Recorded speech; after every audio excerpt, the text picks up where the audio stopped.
Good evening అండి. నేను doctor Avinash తిప్పని, director Pratima cancer institute Warangal.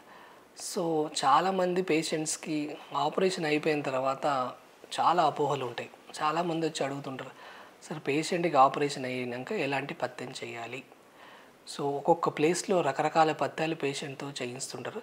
So at the end అంత అయ్యేసరికి పేషెంట్కు ఆపరేషన్ అయ్యి ఇంటికి వెళ్ళి వచ్చేసరికి మాల్ న్యూట్రిషన్ అంటే పేషెంట్కి ఒక 2 కిలోలు బరువు తగ్గి వస్తుంటారు. సో ఏంటి అని అడిగితే చాలా అపోహలు ఉంటాయి. ఒకసారి ఆపరేషన్ అయిపోయిన తర్వాత ఇంటికి వెళ్ళాక పేషెంట్కి ఎలాంటి పప్పులు ఇవ్వరు, అంటే దాల్ ఐటమ్స్ ఏవి ఇవ్వరు. ఎందుకంటే దాల్ తింటే చీము వస్తుంది. అదొక పెద్ద అపోహ. దాల్స్లో ఏంటంటే ప్రోటీన్ కృతులు ఉంటాయి.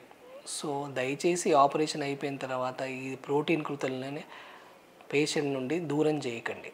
సో అలాంటి పథ్యం ఏమీ లేదు. పప్పులు తిన్నంత మాత్రం చీము వస్తుంది అనేది లేదు. నెక్స్ట్ ఇంకోటి ఏంటంటే ఈ పేషెంట్స్కి ఏంటంటే గట్టి చట్నీ, అంటే పల్లీలకు సంబంధించిన చట్నీ తింటే చీము వస్తుందని చాలామంది అది కూడా అవాయిడ్ చేస్తుంటారు. సో అలాంటిది కూడా ఏం లేదు, అది కూడా ఒక అపోహ మాత్రమే.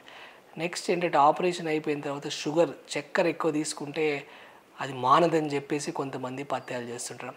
అలాంటివి కూడా ఏం లేదు. ఆపరేషన్ అయిపోయిన తర్వాత క్యాన్సర్ పేషెంట్స్ రెగ్యులర్ పేషెంట్స్ ఎలా తీసుకుంటారో అలాగే తీసుకోవాలి. ఇంకొంచెం ఎక్కువ మోతాజులో ప్రోటీన్కి సంబంధించిన పదార్థాలు తీసుకోవాలి. అంటే అన్ని రకాల పప్పులు ఇవన్నీ తీసుకోవాల్సి ఉంటుంది. ఆ తర్వాత మిల్క్ ప్రోడక్ట్స్ ఒకటి తీసుకోవాలి.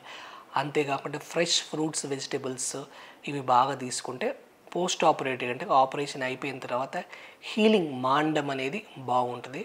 సో దయచేసి నేను పేషెంట్ అటెండర్స్కి చెప్పడం ఏంటంటే ఆపరేషన్ అయిపోయిన తర్వాత పేషెంట్కి ఎలాంటి పత్యాలు చేయించకండి. ఇలాంటివి ఏంటంటే పప్పులు తినొద్దు అని చెప్పేసి, ఆ తర్వాత కొంతమంది ఎలా ఉన్నారంటే మొత్తం షుగర్ అవాయిడ్ చేసే పేషెంట్లు ఉన్నారు. ఆ తర్వాత కొంతమంది మొత్తం రైస్ అవాయిడ్ చేసేసి సాధారణంగా మిల్లెట్స్ కానీ అంత కొత్త డైట్స్ అన్నీ ఆపరేషన్ అయిపోగానే చాలామంది ఏవో డైట్స్ అన్నీ చెప్తుంటారు.